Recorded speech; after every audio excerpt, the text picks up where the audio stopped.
Welcome. In front of me is an HMD XR21, and today I'll show you how we can go through the setup process of this phone.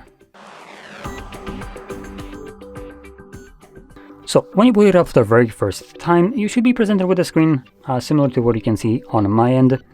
And right here where you have this kind of arrow pointing down, you can choose your desired language, so you can click on that and then find the language that you want to use. I'll be using English. Next, let's select Let's Go. So once it loads it up, I can see we can now insert a SIM card or connect it with an eSIM if you use that, or you can also skip this. Now the reason this shows up here, even though you can technically insert a SIM card at any point, is because inserting a SIM card would be one of the ways you can access, for instance, mobile network, so connection to internet. Yet one would be through Wi-Fi. If you choose to skip both of those, you can see it gives you this pop-up right here.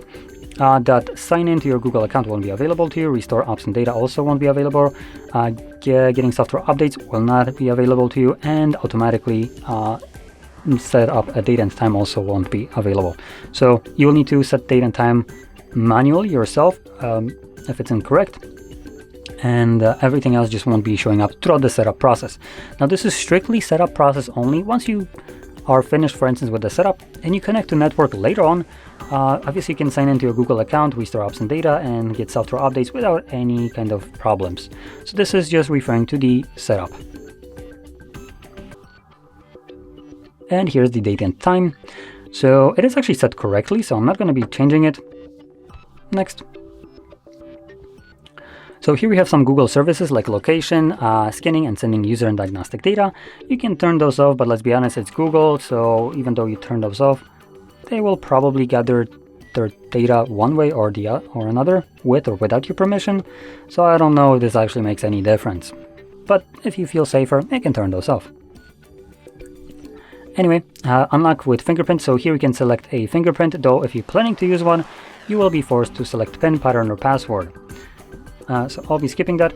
We also can use face unlock. Again, for that you will need PIN, pattern, or password, as if anything would happen to your biometrics, either your finger or your face, or both, you would just straight up lose access to your device. Therefore, that would leave you with the manual way of unlocking the device using PIN, pattern, or password, which isn't subject to change if something happens to the biometrics. And here is the option just to select a screen lock if you want to, which I'll be skipping anyway. Then we have system navigation. So we have two different options. We have the gesture nav and 3-button navigation. I prefer gesture myself, so that's what I'm going to select. And now we can select continue.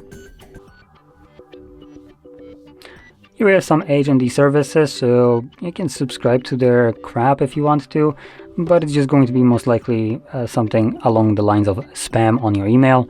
So I'll just kind of try to progress. Accept selected, which nothing is selected. There we go. And as you can see, this finishes up the setup process. So if you found this very helpful, don't forget to hit like, subscribe, and thanks for watching.